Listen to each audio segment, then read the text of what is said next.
Welcome, guys. We have a couple mics there. Oh, thank you. Hello. Hi. They're both up from Texas, which is kind of cool. We are. Yes, indeed. right. Craig is in Dallas and Blair is in Austin. Austin. So we're fortunate to have them here today in New York. Let's start with 60 seconds from each of you about what your company is, what it does, why you founded it. Craig, why don't you go first? Yep.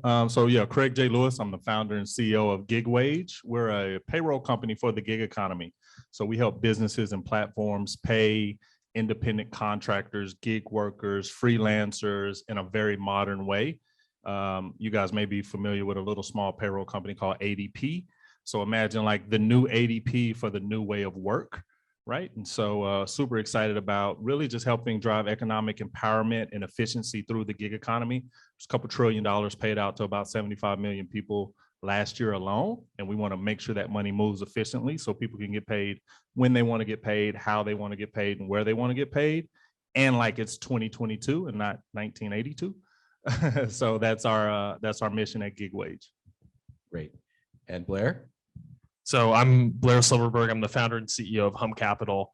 We help companies raise $5 to about $100 million via an experience. It feels a lot more like Kayak than it does calling 50 investors and hustling to get introductions to this closed, guarded club of capital. And the only reason that we're able to do this is because these days, 75% of companies have all of their financial systems of record in the cloud. So there's no reason to go knock on venture capitalists' doors. I used to be a venture capitalist. It's a fun job, but it's a terribly inefficient process. Instead, you can just connect your accounting system and your payment processing system. We can objectively analyze how financeable your business is, and we can connect you directly with capital that comes from places like insurance companies where it's extremely low cost. Oftentimes, there's no dilution. So it's just a totally different model for funding companies. Yeah, and we'll get into that in a little more detail. This panel is about funding companies, funding FinTech companies specifically, and also how FinTech has changed the environment, which Blair is definitely a driver of. So Craig, let me ask you this. Tell us a little bit about your own funding journey. Where were you in the process of founding your company when you decided, I got to go out and raise some money? And where did you go? And what made you take the deal or deals that you finally ended up taking? I don't take deals, I give them. Be clear. No. Good point. So I knew, mic drop, boom. So I knew, I was joking, but I really am serious. I do believe entrepreneurs are the value creators in the stack. And there has been this shift of like power to the investor, when in all actuality, the person that actually creates the value is the entrepreneur. So they should operate from a position of power. That's a different question. So I knew I was going to raise venture capital the day I started the business. Like I'm a big fan of venture capital. There are a lot of inefficiencies to it, but I think if you look at the top companies in the world, their genesis was all started kind of on the VC side of things with technology. So day zero, I knew I was going to raise money. I used to sell technology, and so I had made a good bit of money selling technology. What does that mean, selling technology? So I sold payroll and payments technology. So I sold ADP's first cloud-based product, which was a product called ADP Run. And then I sold payroll technology to payroll companies, accounting firms, banks, et cetera. So I was a road warrior slanging $100,000 ERP systems, and I did pretty good. And so I ended up self-funding the company for like the first 9 months, just kind of out of my own pocket. And then I went and raised money from local angels primarily. I think geography doesn't get enough credit in fundraising. And so wherever you live, typically, I think the National Venture Capital Association, within 2 hours of your front door is where your investors will come from in your angel rounds. And now that's changed over the last 18 to 24 months because everything's so much more virtual. But back in 2014, 2015, it was going to be knocking on doors, having drinks, coffees, et cetera. And so you need to understand how the money moves in your geography. And so in Dallas, Texas, I knew there was a lot of real estate money. I knew there was a lot of oil money. And I had to learn to kind of speak that language, right? To get them to write that $50,000 check, that $100,000 check, understand what their risk appetite was. How do we connect technology to a business or industry that they know? And so my first round ended up being I did this thing. I said I was going to raise $250,000 knowing I was going to raise more. So I set the terms at what I thought I was really going to raise it. This is what I'm telling you. No one gave me a term sheet. I literally wrote my own term sheet, said I was raising 250 just to kind of create some FOMO. It ended up turning into 600. We did get a little bit of institutional capital from Stage One Ventures out of Boston, which had a connection to a family office in Dallas. But I piecemealed together $600,000 to kind of get us going. And that was the first part of our funding journey. Would you describe the process as easy? I mean, it sounds like a lot of work. It was a lot of in-person meetings. Yeah, a ton of hundreds of meetings. You got to remember, I'm a former athlete, although I had lots of payroll experience and payment experience, former athlete, Black guy in Dallas talking about payments and technology and venture capital. I got a lot of crazy looks at first. So it took a lot of meetings to really understand how to make the story resonate. But once I kind of got it, and you get your first person and your second person, and then you get some believers behind you.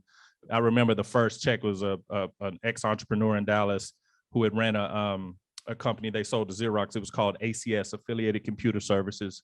They sold it to Xerox for about $6.5 billion. The former CEO committed the first $50,000, and that's when things kind of got rolling, because it wasn't just me then. It was the former CEO of this multi-billion-dollar company, and so that's really what got it rolling. But it was a lot of meetings, and even everybody he introduced me to didn't say yes, right? And so it was a lot of meetings, but it was fun. I'm a different founder in that I enjoyed the fundraising process. Most don't. I could spend the vast majority of my time talking to investors, raising money, so I love it. So it was hard, but it was fun. Then I had to actually build a business, and I was like, what? There's that. So Blair, let's dive a little bit deeper into what Hum Capital provides, because if I understand it correctly, you're trying to make that process that, while he loved it, was very, very time consuming and hard work. You're trying to make that process incredibly streamlined. Yeah. So I guess Craig's version of raising capital on Hum would look something like he comes to us online, he uploads or connects, maybe in his case, if it was an early stage company, a deck articulating his vision. In 24 hours, he has 3 commitments. Some of that might be capital that comes from vehicles where we have a lot of discretion. So we can just say, hey, we really like this business. Let's anchor a financing round. Other capital can come directly from insurance companies or sovereign wealth funds or pension funds that invest directly into businesses. And by the way, I mean, you guys probably know this, but the private markets have been exploding in size. There's over $7 trillion of assets under management. The US stock market's like 43 trillion. So it's a subset of overall capital that's growing incredibly quickly. And the end owners of these balance sheets, like insurance companies and pension funds, they have relatively small direct investment staff. So we help them basically scale up how they invest. And what that does is it allows us to give capital to companies with just a much lower fee cycle, because alternatively they would be investing through 1 or 2 layers of funds. So like the worst case for an entrepreneur is when your capital comes from an insurance company through a fund of funds to a venture capitalist fund, both layers taking 60 to 70%, of those dollars in fees. And so sometimes it makes a ton of sense to work directly with a fund, particularly if they add a lot of value or they're industry specialists in your space. But if you're just getting capital, most of the time capital is a commodity, and so the cheaper the better. So we just facilitate that. We use a lot of technology to do this. So we try to understand guys like Craig. Does he have a relevant background for the space that he's in? Is he thinking about the business in the right way? Where we think he's going to be teed up for success? Is he going to be able to hire people, build a team, create something that's relevant in this market? Now, technology that we've created is kind of dramatically applicable to companies that have revenue data. So once you have some revenue, your business immediately becomes quantitatively accessible. There's like no reason to that could be good and bad. No, seriously, like that could be good and bad for the entrepreneur, right? And it's an interesting point, because I've seen people that have some revenue that becomes a point of, hey, I can now prove that people want to buy my service or my technology. But then now the investors have something to measure it against, right? And so if you're not growing at this kind of hockey stick up and to the right, it can actually kind of play against you in the funding cycle. And then somebody else will come in with a deck and a background, and get a ton of money with zero revenue. So that's a really interesting dynamic that you have to think about. I used to cover the internet economy in the late 90s, and for a company to show a profit was like the worst possible thing for their stock. Yeah, this is exactly right. So there are sort of unnecessary categories or barriers of company financing, and it's maddening as an entrepreneur. So exactly like these guys are saying, when you're just a sexy idea, perversely, it can be way easier to raise money than when you are both a sexy idea and $3 million of recurring revenue, if your growth rate isn't obviously off the charts. Now, that makes no financial sense. That's just a vestige of investors knowing how to assess ideas, but not feeling comfortable with revenue metrics, and the investors who are comfortable with revenue metrics being really conservative often. So that should just be a smooth kind of continuum. You should, as you make progress, unlock better and better and better terms. By the way, those terms should be non-dilutive. This is how a functional market should work, but it's not how today's market. Let's just pause on non-dilutive. Can you, it's because sometimes it's easy to let these pieces of jargon kind of wash over you, but can you discuss a little bit the importance of non-dilutive? Yeah, I mean, non-dilutive capital is like, if you have a mortgage in the audience, you've taken on non-dilutive capital. So you didn't tell your bank, hey, thanks for helping buy this house, I'll give you 20% of my income forever. You didn't make that deal with the bank. You instead made a different deal. You said, hey, I'm going to borrow 80% of the value of my house. I'm going to pay an interest rate, 4%. I'll pay it off in 30 years. That's non-dilutive capital. Most businesses were founded, if you look back historically, going back to the 1700s, with non-dilutive capital. Lending has been around much, much longer than the joint stock company of, call it the 1600s is when this thing was pioneered to finance ocean voyages to the West. So the most entrepreneur-friendly mechanism, a loan, and by the way, there's derivations of this. There's royalties, there's things that are secured, non-secured. So a loan doesn't necessarily mean you lose your whole business if you don't pay your lender back. There's a vast kind of category of options, but all of those options are, like your mortgage, non-dilutive. So if you're an entrepreneur, you should start trying to figure out, hey, how do I finance this business without giving up a permanent share in some of it? Right. So if in the traditional VC model, it's dilutive because you're giving up control of a certain portion of the company in order to get the capital. Yeah, exactly. And that's like, I have our largest investor, Steve Jurvetson, is like an amazing thought partner of mine. I am totally happy as our business succeeds with him getting an obscene return on capital. I don't feel like, he's a payday lender or user, right? I'm thrilled that he's ridden along with success, but that's not how commoditized capital typically is. You wouldn't be thrilled that, your bank got 70% of the appreciation of your house in a good market like we've had. So it really depends on the kind of capital you take on. So nothing wrong at all with taking on equity capital. It's just, you want that equity capital to be value added. If you're just using it for dollars, those dollars could come at 4% from an insurance company, and you should check that first before you permanently sell a share in your company. I think this is so interesting, and you're the first person I've ever heard talk about this. I do not think of most insurance companies as wanting to invest in tech startups. What have I been missing all these years? Well, so insurance. So where does venture capital come from? Insurance companies, pension funds, sovereign wealth funds. So they are LPs in venture capital funds. So we work with some insurance companies that are literally direct investors in over 200 venture capital funds, all the ones that you've heard of. So why don't they invest directly in those companies? Because they don't have the manpower. It's not that they don't have the interest or they don't have the capital, they just don't have the manpower. So as it's become easier to quantify what's happening in businesses by connecting into the SaaS systems they use that basically articulate exactly how the business works anyway, you don't need as much manpower. You can rely on a lot of benchmarking and algorithms to say this business is objectively, financially more efficient than this business. They both may be financeable, but there's a difference. And so exactly to Craig's point, there are businesses where the data alone doesn't tell the story. Those are the businesses that should be raising venture capital. By the way, the $2.5 trillion Bessemer index of SaaS companies are not those companies. They have proven revenue trajectories. There's no reason that venture capitalists or growth equity investors should be the source of capital. That should be insurance companies. But for early stage venture, the next Elon Musk, where you're having to look in someone's eyes and figure out, is this person going to build this crazy robot and send it to Mars? Like, Steve Jurvetson's really good at that. And there's a community of people who are awesome investors. But we just shouldn't conflate the two types of risk, because most of the economy is financed by non-dilutive capital.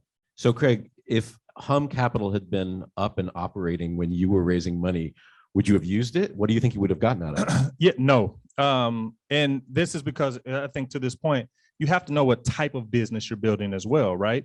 And so depending on the stage and type of business can also determine the types of financing that you should take on. So as an early stage entrepreneur, I had an idea, I had a pitch deck, I had a vision, I had a background. And we actually didn't start off as gig wage. We had this other idea, this like really grandiose. We wanted to do. We believed that payroll should be free, and so what I wanted to build was the free version of ADP at first. And I was like, we're going to take a Credit Karma model. We're not going to make any money.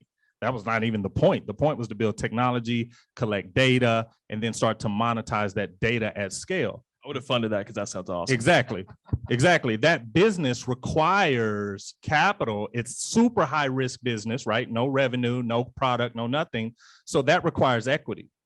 But then the bet is that entrepreneur or that business model then leads to a certain level of scale at a certain speed that maybe traditional capital or non-dilutive capital will not finance and fund. And so it really depends on the type of business you want to build. And again, me personally, I knew what I was going for out of the gate, right? And so I was looking for people that believed in a big idea, that were in it for, they didn't need a return. They didn't want distributions every quarter. This was going to be a 7 to 10 year run. So you've really got to understand patient capital. It ain't that patient. They say that, but it ain't. You got about 18 months to get to the next level, right? And so it all comes with something, but you've got to know what type of business you're building before you know what type of capital you're raising. And I think you've got to be really, really have deep conviction about that.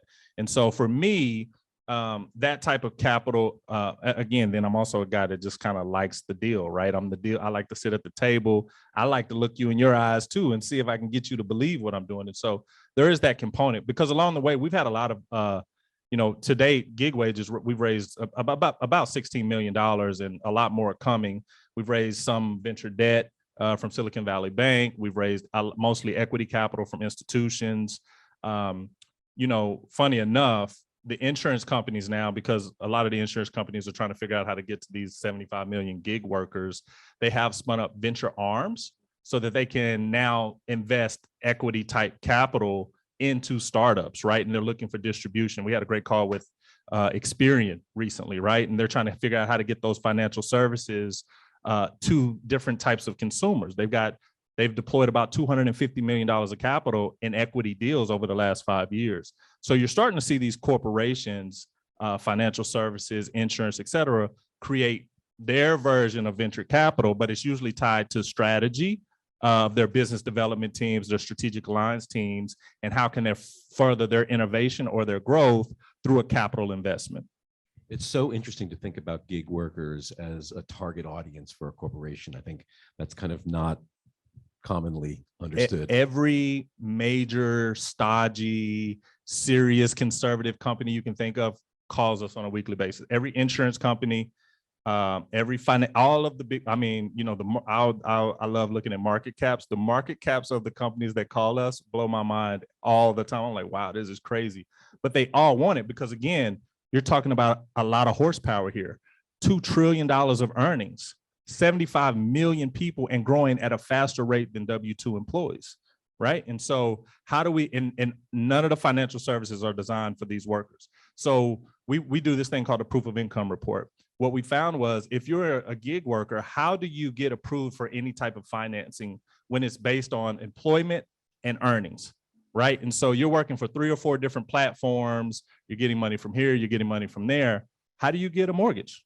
It's a difficult process. How do you get a credit card? We had a panel earlier that discusses some of the same things in terms of rent.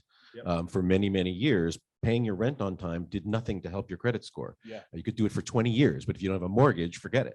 That's changed now. Yes, and that's that traditional financial services model that is being uprooted and kind of turned on its head, right? And so the gig economy is a big part of that. Yeah. So Blair, Hum has been out of stealth for a few months now. I'm curious, who are you funding? Who's coming to you?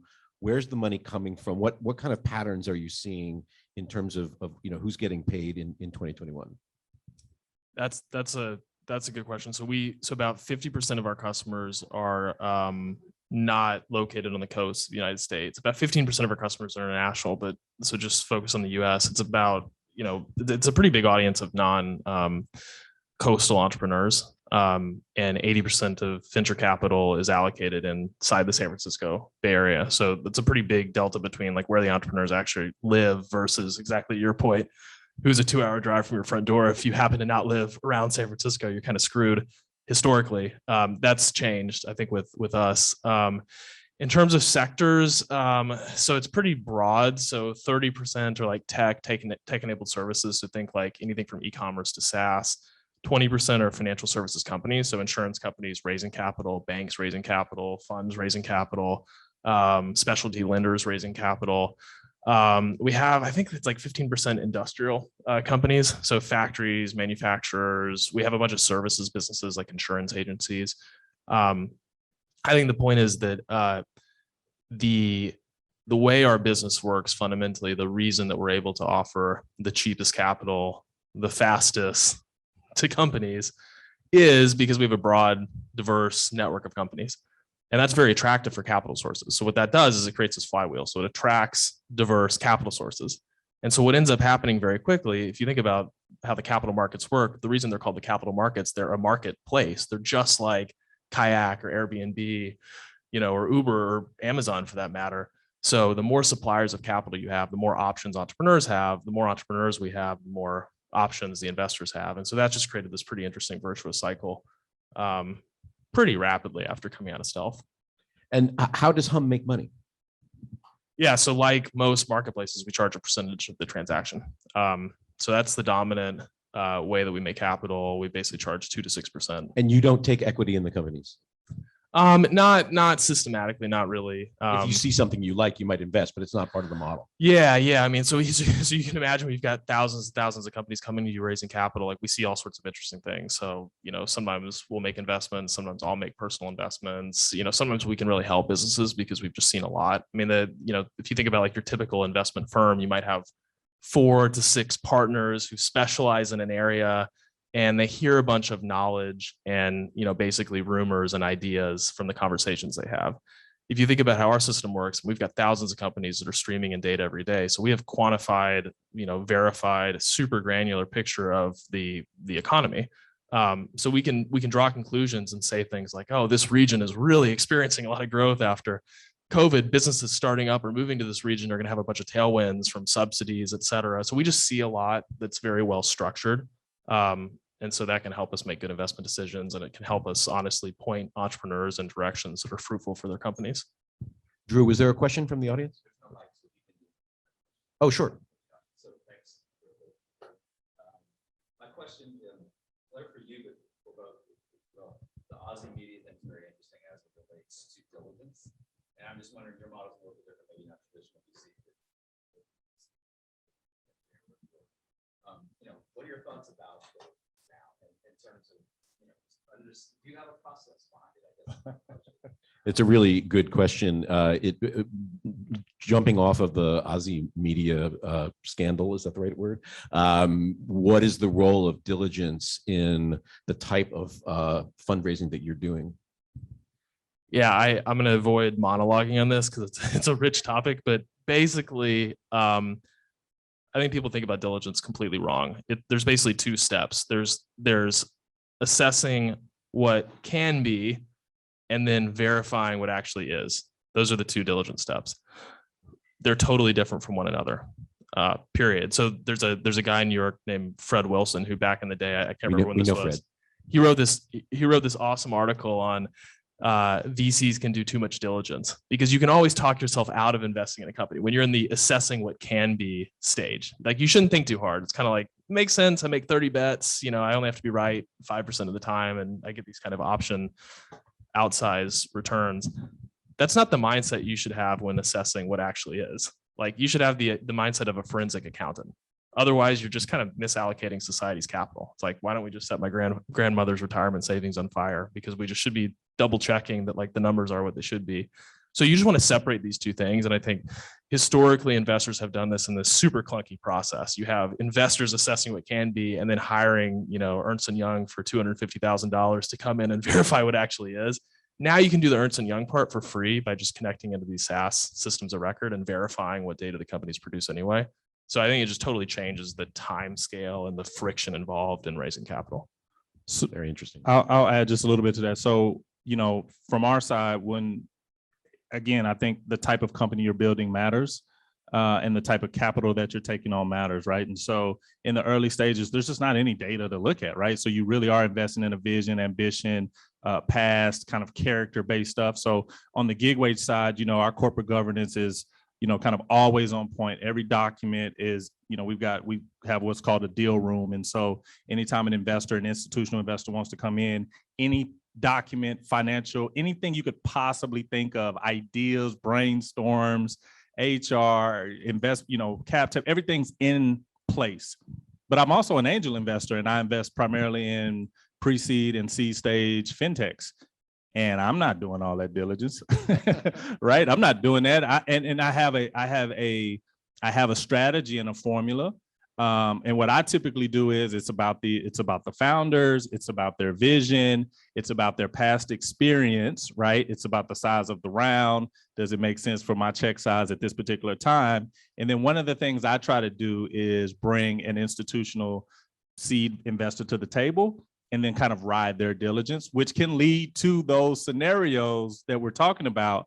But I also think if you've done a good job of kind of benchmarking the character, right, and done just some cursory background checks on early stage companies, that's enough. But as you start to get higher in the equity markets, as you start to get into any types of alternative capital, the data's there. Like we've got everything from our accounting system to our pay, everything's hooked up. Like you can just kind of our investors, we run a dashboard of our investors, and all of our financials are just real-time data charts. I mean, you just can't.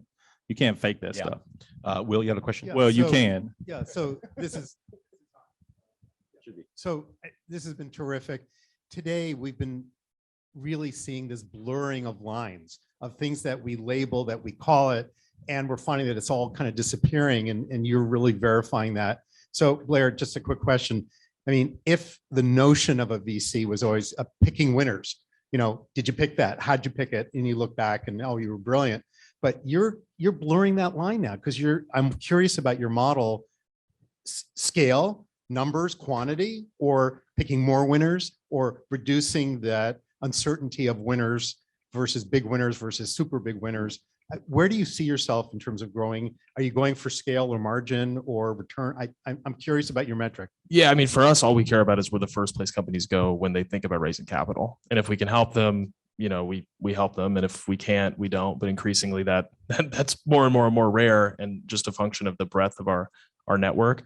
But what that creates for companies is this concept of continuous financing. So exactly to your point, like today, there are stages. There is your pre-seed, seed, Series A, Series B, Series C, Series D, Series Z, tons and tons of stages. When actually your business progresses every day, you make progress, you have setbacks.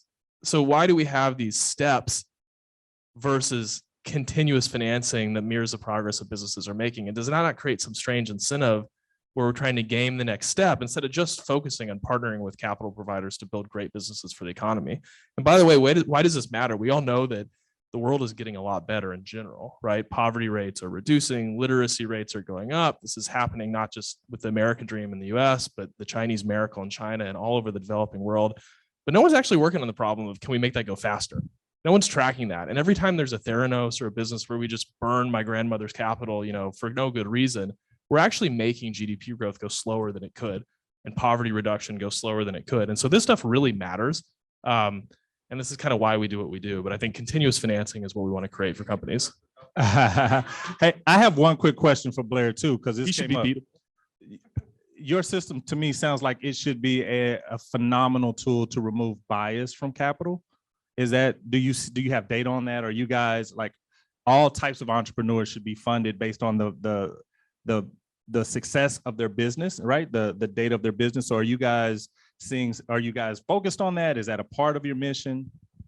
Yeah, that's a huge part of the mission. So you're exactly right. When a business has data and can stand on its own, it kind of doesn't matter what the gender or color of the entrepreneur's skin is. It's just they know their business. And the fact that there's so few female entrepreneurs, for example, I mean, I remember being a manual old school venture capitalist, and you're kind of sitting there and you're like, Does this product for women resonate with me? I don't know. Maybe I'll ask my wife. It's like really hard to assess that stuff, right? And so that's completely irrelevant when you're a female entrepreneur and you have a product that does resonate with your customers. Why do you have a bunch of white guys thinking about, if the product should resonate or not? So now we can just look at the data and say, in fact, the data shows this product is resonating, and it's completely irrelevant what we think about it because we're not the target customer.